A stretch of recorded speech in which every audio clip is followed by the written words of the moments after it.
محمد صلی اللہ علیہ وسلم نے اشارہ فرمایا کہ اسلام کا بستر انسان ہونا تلخ ہے۔ حدیث قرآن میں ثابت ہے کہ اس کا منفی نہ صرف قرآنی حدیث کا منفی ہے۔ حضرت محمد صلی اللہ علیہ وسلم نے اشارہ فرمایا، جہاں جہاں آپ کی بستیت کا علاج کیا گیا ہے، خود کو حضرت صلی اللہ علیہ وسلم کی ہدایت کی گئی ہے، وہ اپنے آپ کو بستر انسان کہے۔ حضرت عمر رضی اللہ صلی اللہ علیہ وسلم نے اشارہ فرمایا، اور وہ عیسائی کی طرح آپ کو یہودی خدائی میں داخل کرے۔ حضرت عمر صلی اللہ علیہ وسلم نے فرمایا، اور بہت جگہ پر یہ لفظ آیا ہے کہ حضرت عائشہ حضرت محمد صلی اللہ علیہ وسلم ایک مرتبہ نماز میں شیئن بھول گیا تھا۔ آپ نے فرمایا کہ میں بھی ایک بصیر انسان ہوں، جیسے تم بھولتے ہو، میں بھی بھولتا ہوں، میں بھول جاؤں تو مجھے یاد دلا دیا کرو۔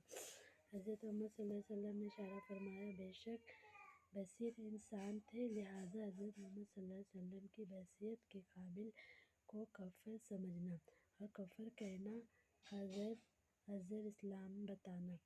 حضرت محمد صلی اللہ علیہ وسلم نے فرمایا کہ میں فوت نفل فرمایا، جس میں اس کو فخر قرار دیا گیا ہے۔ محمد صلی اللہ علیہ وسلم کی بصیرت نگاہ کر کے کیوں؟ حضرت محمد صلی اللہ علیہ وسلم بصیر جاننا اور سمجھنا صحت ایمان شرط اسلام میں۔ حضرت محمد صلی اللہ علیہ وسلم نے فرمایا کہ جس طرح آپ کو بصیر ماننا حضر ایمان ہے، ایسے ہی آپ کی بصیرت کو ہر بصیر انسان سے مکمل ماننا ضروری ہے۔ حضرت محمد صلی اللہ علیہ وسلم نے فرمایا، بعض مساجد میں لوگ جمعہ یا دوسری نمازوں کے بعد غیروں کو کھڑے ہو کر پڑھتے ہیں، اور یہ عادت بھی ہوتا ہے کہ اس عمل سے رسول صلی اللہ علیہ وسلم کی خوش ہو کر جواب دیں اور مجلس میں تشریف لائیں۔ جو لوگ شریعت نہیں ہوتے، ان کو طرح طرح سے بے نام کرتے ہیں، کیا مسجد میں اس طرح سلام پڑھنا درست ہے یا نہیں؟ حضرت محمد صلی اللہ علیہ وسلم نے فرمایا کہ اس کا عدت رکھنا، آپ کی مجلس میں آتے ہیں اور شریعت مستفید اس سے بہتر ہونا، اس رواج کو عدت کا ماننا، اس کی صلاح کرنا ہر مسلمان پر ضروری ہے۔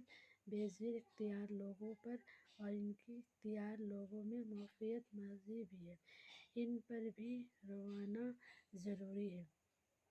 مسجد کے باہر بھی